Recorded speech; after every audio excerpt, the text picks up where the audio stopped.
정경심 교수 한번 함께 보고 오시죠. 최근 정경심 교수 관련해서 뭐 이게 방어권 행사다, 수사 지연 목적이다 이러면서 뭐 잠깐 이제 논란을 부추긴 사람들이 있었는데요.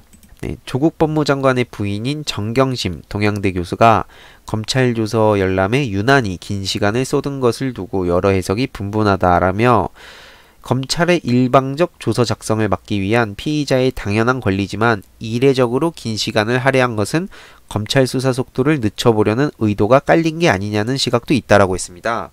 도대체 이들은 뭐 행동 하나하나를 보면 왜 그렇게 못 잡아먹어서 안달인지는 모르겠지만 아무튼 이 내용을 끝까지 들어보시면 전혀 문제가 없다는 것도 알 수 있습니다. 아무튼 6일 오늘 법조계에 따르면 정경심 교수는 첫 소환 이틀 만인 전날 2차 소환을 받았는데 오전 9시께 비공개로 소환된 정 교수는 15시간 만인 오후 11시 55분께 귀가를 했다고 하죠. 뭐 또 실제 조사 시간 어쩌고저쩌고 했는데 그럼 빨리 끝내고 이거를 마무리를 지을 수 있도록 해야 되는데 검찰이 또 얼마나 얼토당토하는 소리를 했기 때문에 지금 이렇게까지 딜레이가 됐겠습니까? 실제로 보시면 피의자는 통상 검찰 조사를 받고 나면 변호인과 함께 신문조서를 검토한 뒤 본인 진술과 다르게 기재됐거나 취지가 다르게 적힌 부분 등을 수정해서 서명하고 날인한다고 합니다. 네, 그래서 이렇게 오전부터 오후까지 조서를 열람하고 서명 날인했다고 하는데 뭐 또 이거 갖다 또 이렇게 또 내피셜 또 쓰고 있죠. 정 교수 측은 검찰 조서가 법정에서 증거 능력에 인정이 되는 만큼 본인 유죄를 입증하는 증명력 있는 증거가 되지 않도록 치밀하게 조서를 따져본 것으로 보인다. 그런데 양승태 전 대법원장도 마라톤 조서 열람을 통해 본인의 진술 내용이 조서에 제대로 적혔는지 꼼꼼히 살펴본 적이 있다고 합니다. 네, 오랜 시간 조서를 검토하고 나서도 재판 과정에서 검찰 조사 과정에서 내가 진술한 것이 원래 취지와 얼마나 달리 이해될 수 있는지 보고 깜짝 놀랐다라고 지적하며 정경심 교수 입장에서도 유죄 입증을 목표로 한 검찰 측 조서 작성이 일방적, 의도적이 아닌지 신중히 검토할 수밖에 없고 이는 당연한 방어권 행사라는 해석입니다.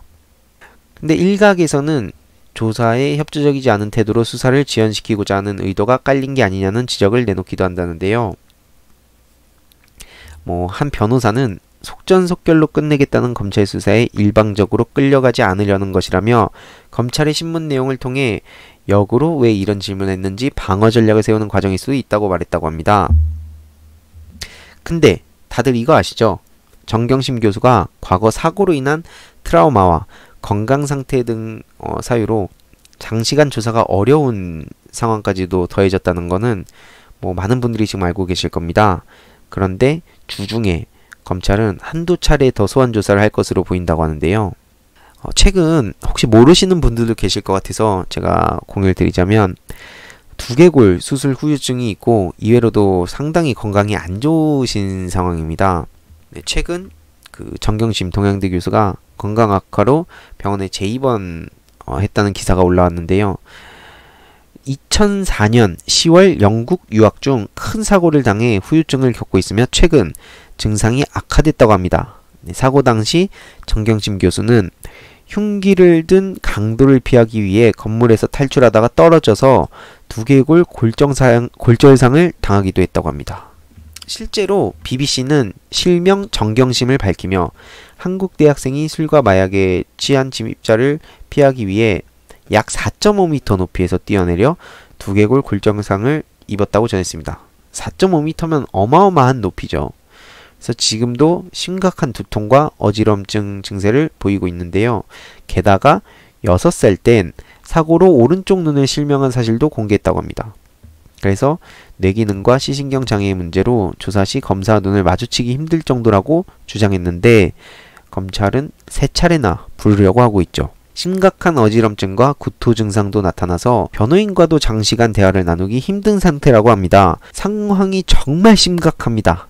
이걸 알고도 조국 장관을 끌어내리기 위해서 한마디로 검찰이 인질로 삼고 있는 것 같다는 생각이 많이 드는데요. 보시는 바와 같이 실제로 과거 언론에 보도가 된 내용이거든요.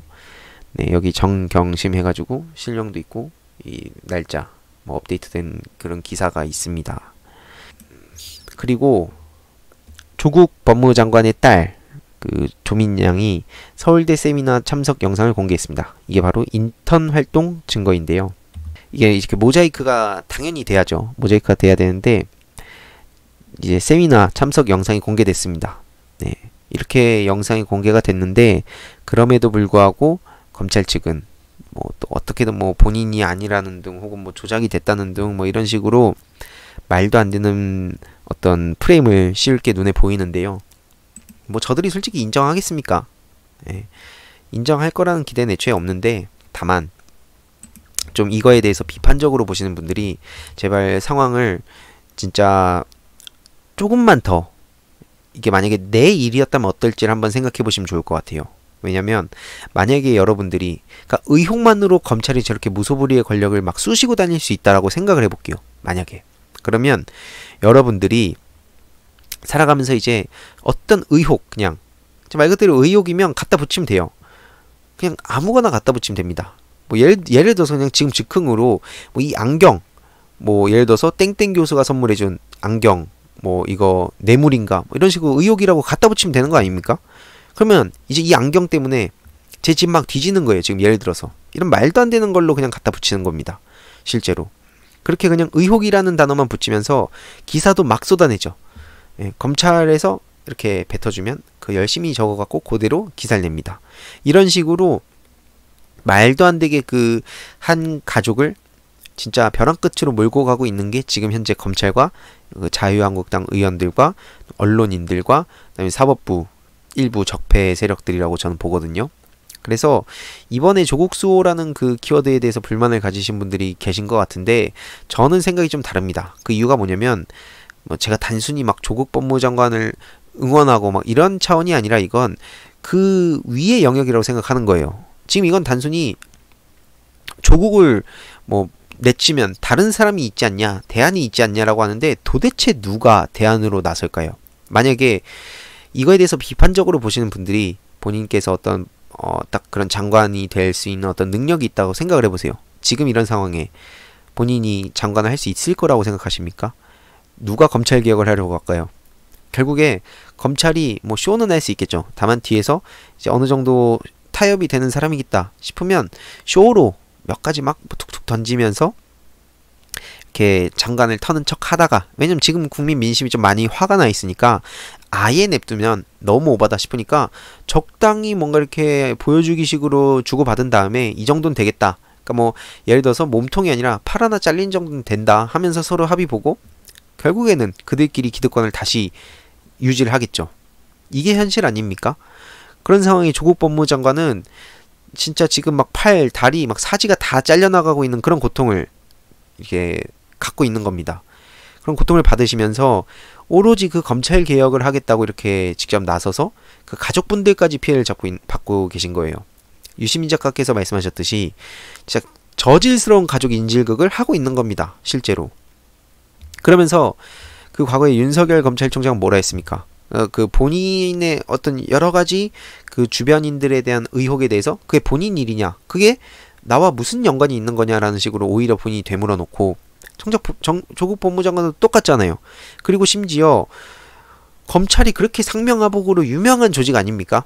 지금 상명하복 하면은 그 라떼는 말이야 얘기 들으면서 꼰대 소리 들어요. 지금은 대부분의 조직이 지금 수평적 문화를 지향하려고 하는 그런 상황에 검찰은 상명하복이라는 그 조직 문화가 어떻게 보면 뼛속부터 위에 충성한다.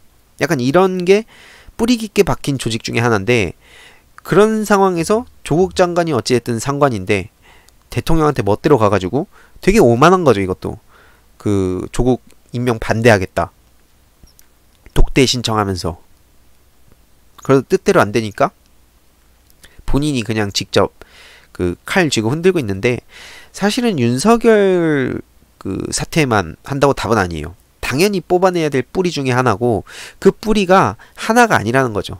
진짜 뭐 예를 들어서 오징어 다리처럼 되게 많은 그 뿌리들이 있어요. 이렇게 쫙 줄기가 퍼져 있어서 이거는 뭐 예를 들어서 암세포도 마찬가지지만 막 퍼져 있을 때 한 특정 부분만 도려낸다고 답이 아니잖아요. 이게 또 전이가 되고 그런 사람들끼리 또 카르텔을 형성하고 있는 이 상황에 어떻게 조국 장관을 이렇게 내칠 수 있냐? 전 절대 이해를 할 수가 없고 윤석열 검찰총장을 내치면서 당연히 그 주위에 있는 수많은 그 같이 얽혀 있는 사람들까지도 그 공개적으로 저희가 항상 이렇게 진실을 알리고 파헤쳐야 될 필요가 있다고 생각합니다.